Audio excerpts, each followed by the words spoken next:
Among teams receiving votes in the final national top 25, RIPT CIAA South Division titleist Livingstone 91-73. Back to you.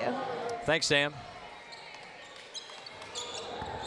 Fourth meeting between West Liberty and Fairmont State. The Hilltoppers winning all three to this point as C.J. Hester draws a foul call in his drive to the hoop.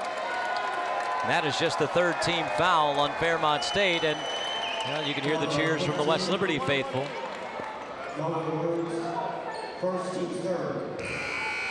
The two teams met for the first time back on January 17th in a hotly contested matchup here at the ASRC. The Hilltoppers overcame a late 5-point deficit to win by 5, 82-77. Alex Falk through Cedric Harris. Hosfeld going to shoot a bomb of a three. Front of the rim, no good. Rebound, C.J. Hester gets fouled, laying it up and in, and a chance for a three-point play.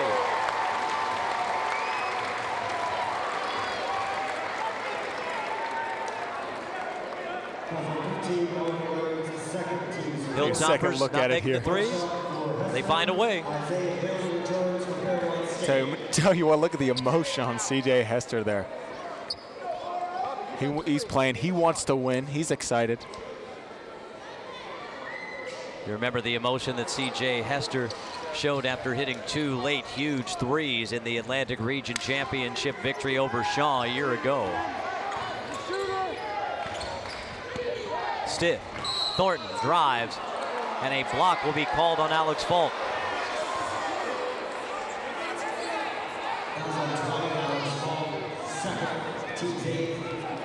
Second personal foul on Alex Falk, and the Hilltoppers are battling some foul trouble.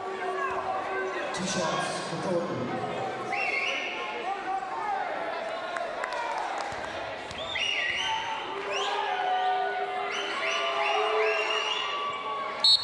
Isaac Thornton won't miss many, though Fairmont State's been struggling a little bit thus far at the line. Thornton is a guy they definitely want there, as Fairmont just 4 of its first 9 as Thornton steps to the strike. Chris Morrow and Sean Dyer back into the game, both 2 fouls apiece.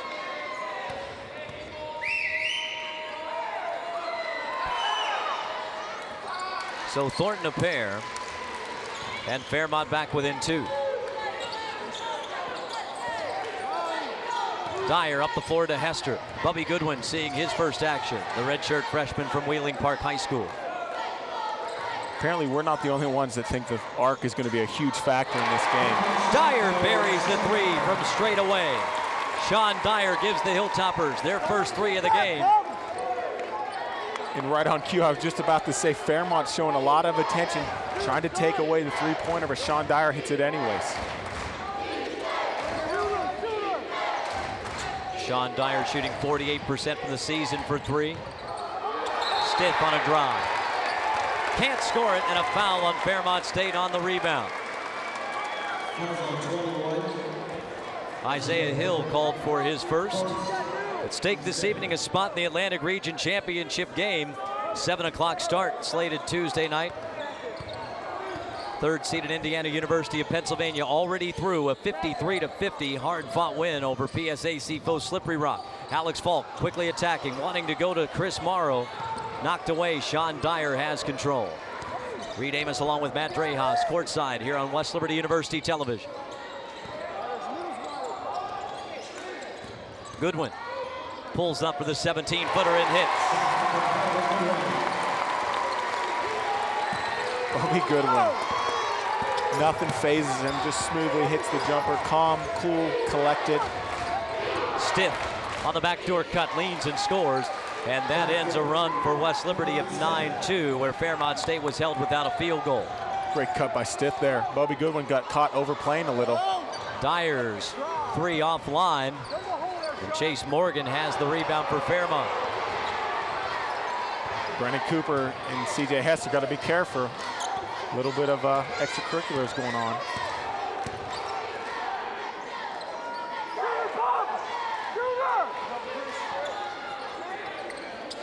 Hill in the corner. Thornton lost the handle on it. Still a battle for it. Thornton gets it back. Thornton trying to back down Dyer, who's got 2 fouls. Hill's going to pull the trigger on a 3, can't connect. Rebound, Chris Morrow.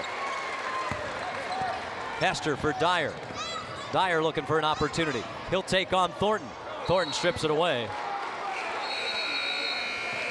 And possession will stay with West Liberty when we return. Time for immediate timeout with a little more than 6.5 minutes left to go in the opening half. The Hilltoppers leading by 5 despite scoring just 1 3, one of their first 8 from distance, but Sean Dyer delivers to help the Hilltoppers out in front, 27-22 on West Liberty University television.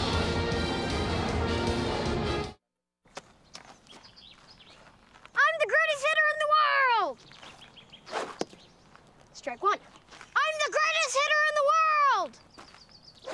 Strike 2. I'm the greatest hitter in the world! Strike 3. Wow. I'm the greatest pitcher in the world! Yes! Optimism. Pass it on. A message from the Foundation for a Better Life. These two teams played just 15 days ago in the West Virginia Conference Tournament Championship game in the Charleston Civic Center Coliseum. Alex Falk was the MVP. He played all 120 minutes through 3 victories for the Hilltoppers.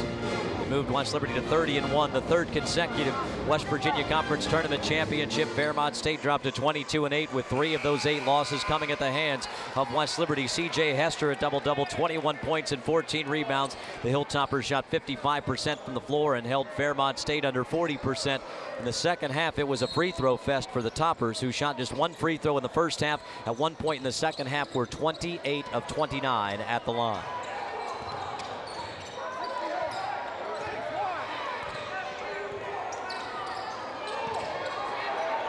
Bubby Goodwin comes to get it from Falk.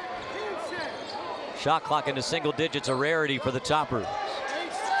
Dyer off a screen from Morrow.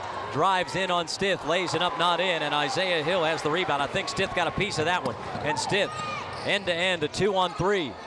Little jump hook by Thornton won't go. Hill the rebound, and a jump ball will be called as Bubby Goodwin ties up Isaiah Hill. Fairmont State will keep it here.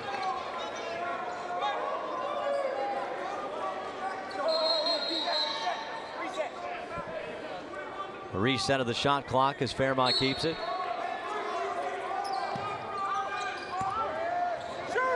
Chase Morgan fires a 3. Back iron, no good. Thornton the rebound. Wow, what a putback by Thornton. Wow, Thornton glided across from one side of the rim, caught it, and put it back in one motion on the other side. Falk turnaround from 12, knocks it down over Isaac Thornton. Thornton, fortunate he didn't get a foul there. A lot of contact on that jumper. Stith lobs it into Cooper, and Fairmont beats the press. 3-on-2 chance. Hill up against Morrow, he missed it. Out to Dyer. Toppers may have a transition chance here. Goodwin drives past Thornton, feeds C.J. Hester, rejected by Isaiah Hill. And here comes Brendan Cooper. Stith on the drive. Charge will be called on Malik Stith.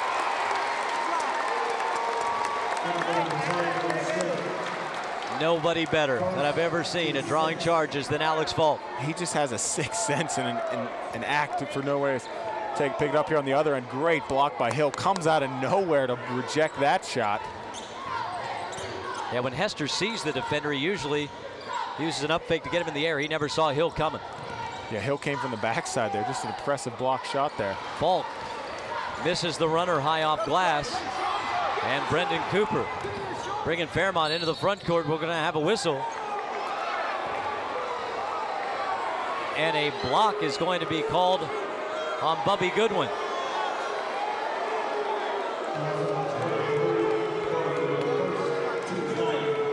Cedric Harris is up off the Hilltopper bench.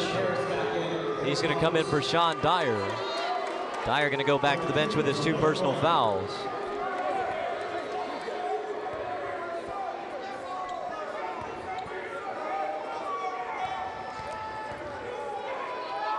Good look here, Bubby's feet.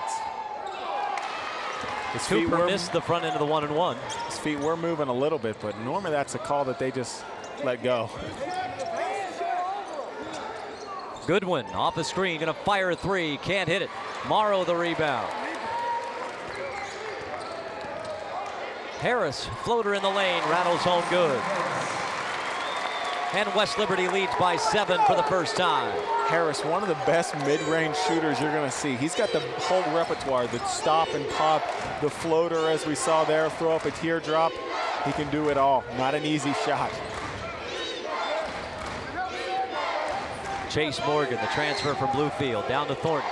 Thornton trying to get Alex Falk in the air. And a charge will once again be called on Fairmont.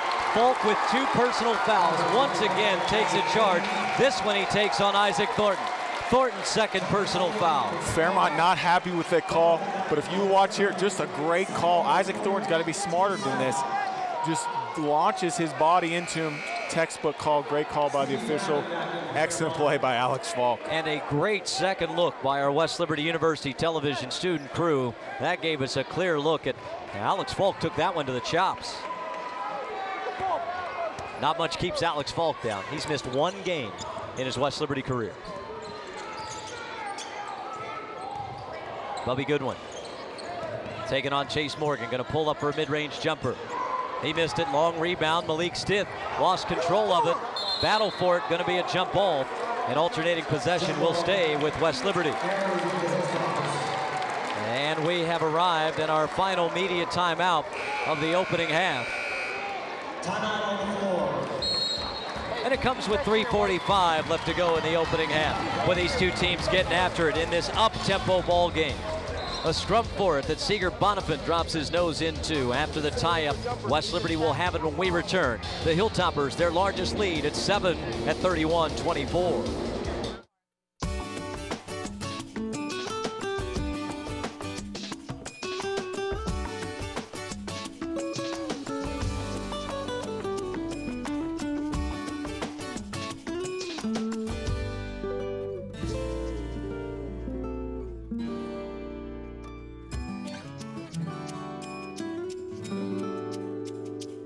Sharing. Pass it on. A message from the Foundation for a Better Life.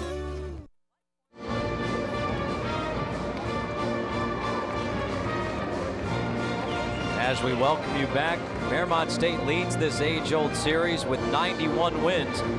But this was a one-sided series in every sense of the word. A domination of West Liberty in the Joe Redden era at Fairmont State. Jim Crutchfield has tightened the gap, an unconscionable 20-1 record against Fairmont State. Such a storied program.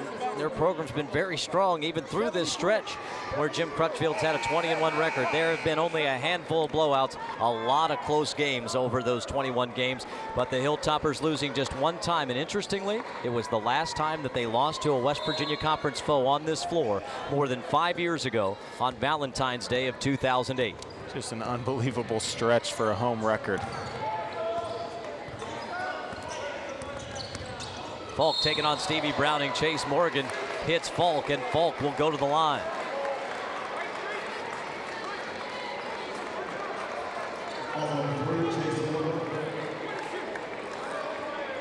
First personal foul on Chase Morgan. 5'11" sophomore from Pineville.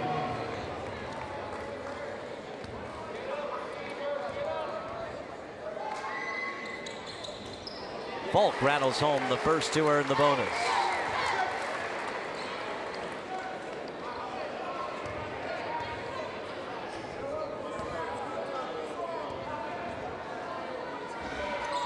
A pair for Alex Falk, and the lead goes to 9.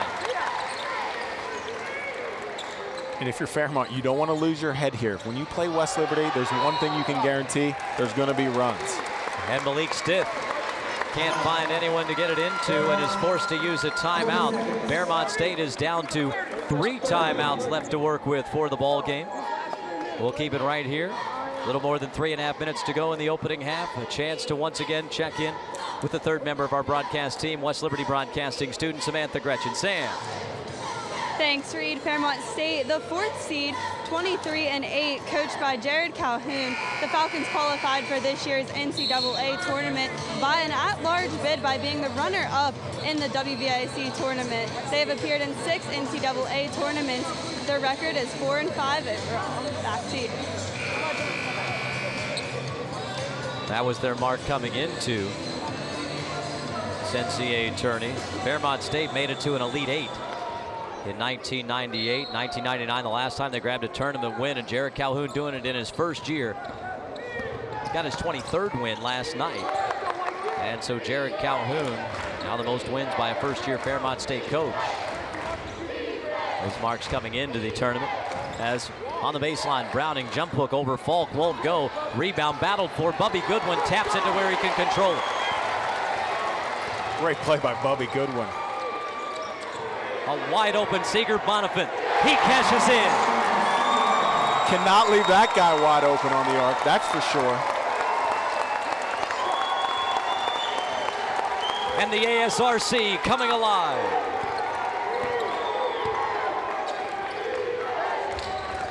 Falk nearly stole that one. Browning on the baseline. Tommy Scales, his first shot of the game, won't go. Isaiah Hill taps it in. Alex Falk gained control of it, and a foul will be called on Stevie Browning.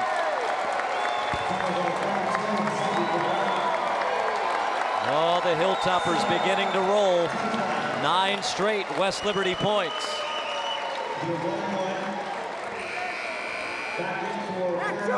Get a second look at it here. Alex Falk, not too often does he not get the steal. But look at this.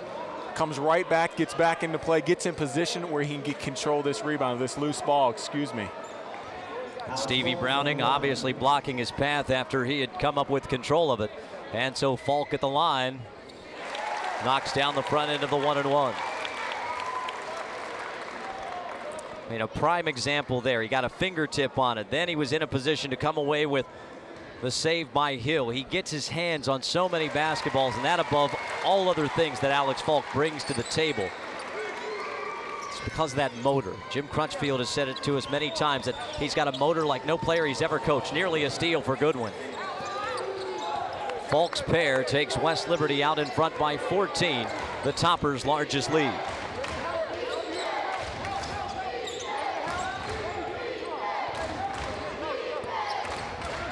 Lewis trying to break down Bonifant. Bonifant blocked it, controlled it, finds Alex Falk up the floor. Malik Stith knocks it away, and Stith gets it back from Falk.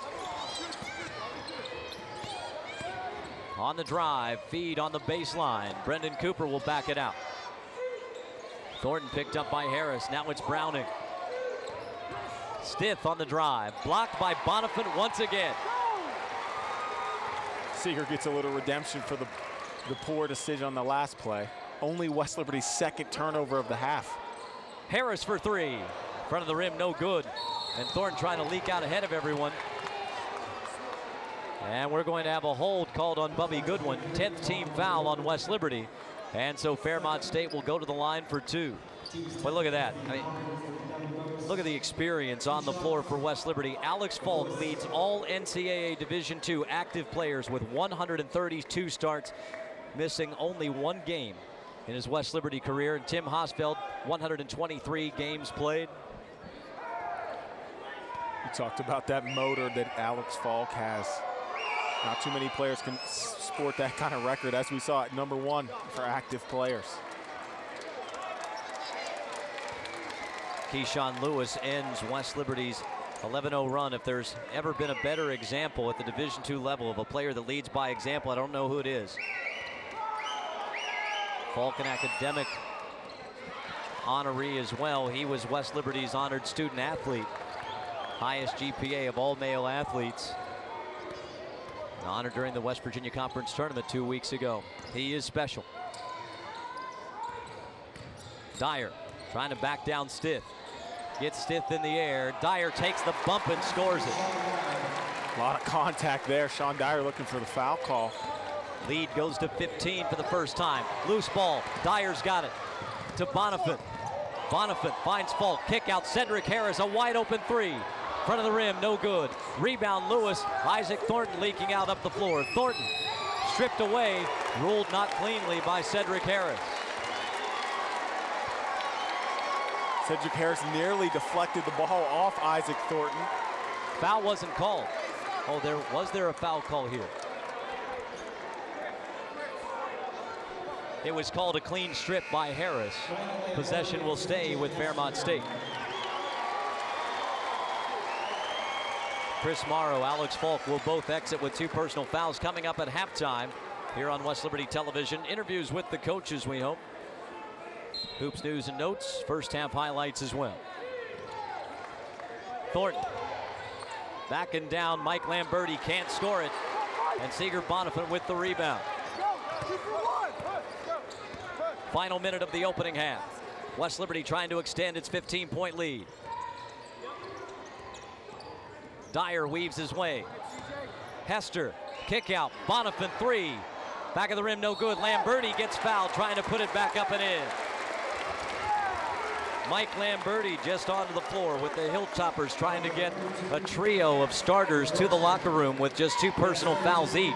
Lamberti, a 6'5" freshman from McDonald, Pennsylvania, was true to the task on the defensive end and then gets fouled on the putback attempt. So Lamberti, fresh in off the bench, to the line for 2 and makes the first. And Lamberti got to hand it to him. Not an easy assignment to come fresh off the bench. Guard Isaac Thornton did a good job. Now gets rewarded on this end.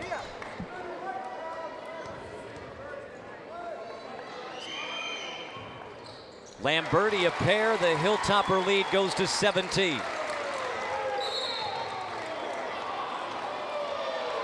And we're going to have a whistle and a foul call off the ball that will send Malik Stith to the line. C.J. Hester gets called for the hold. It's Hester's first personal foul. 2 shots for Stith.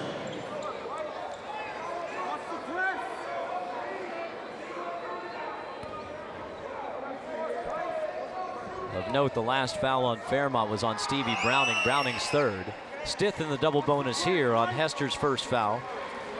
Knocks it down. Fairmont State has not scored since that gliding Isaac Thornton putback made a 27-24 since West Liberty on a 15-1 run. Now Stith makes it 15-3 with the pair of free throws, but the 15-1 run, obviously, Fairmont State held without a field goal over that stretch. See if West Liberty tries to get a 2-for-1 here. 43 seconds, it's going to be close. Boy, they're good at it, but they're going to have to be really quick here. Tim Oswald may shoot it now.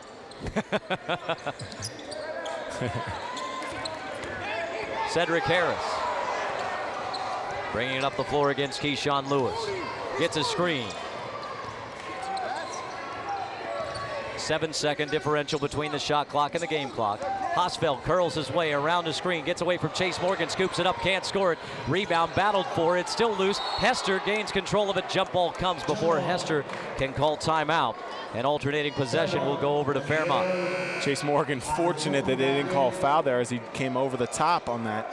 But a good job of officiating there.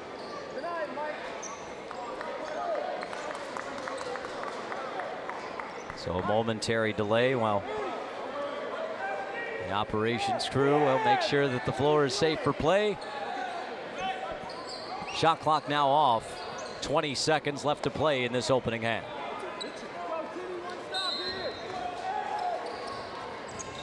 Stith's got the inbound. The Hilltoppers' largest lead was at 17 a moment ago. And now Fairmont, it appears, will hold for the final shot of the opening half. Morgan gonna fire a quick 3, in and out, no good. Rebound, Cedric Harris. It's with enough time for the Hilltoppers to get a shot. Lamberti at the buzzer. Oh, it doesn't go down, but a heads-up play by Lamberti to get off the shot. And West Liberty's faithful rise to their feet as the Hilltoppers will take a 15-point lead to the locker room at halftime. Out at midcourt, Samantha Gretchen is with Hilltopper head basketball coach Jim Crutchfield. Sam. Thanks, Reed. Coach, you went on a really big run to end the half. How big is that momentum-wise in a game like this? Well, points are points. You know, I think we have some momentum, but, you know, Fairmont's not going away here. We have to play good, hard-nosed defense. We've got to be tough with the basketball and get good shots from the other end. It's going to be a good ball game. Thanks, Coach. Back to you. Thank you, Samantha. As West Liberty closed the opening half on a run of 15-3 in its favor, holding Fairmont State without a field goal over that stretch to hold this 15-point edge at the break. Top-ranked West Liberty, the #1 seed in the Atlantic Regional, leading Fairmont State 42-27 at halftime. Welcome to the future. Hello, I'm Teresa Gretchen, and I'm here to tell you about the exciting exercise physiology program at West Liberty University. The goal of the exercise physiology program at West Liberty is to reflect those of the American Society of Exercise Physiologists as well as the American College of Sports Medicine, while providing students with a solid foundation in factual and conceptual mastery of human movement study. To tell you more about this amazing program, here's Program Director Dr. Lance Tarr.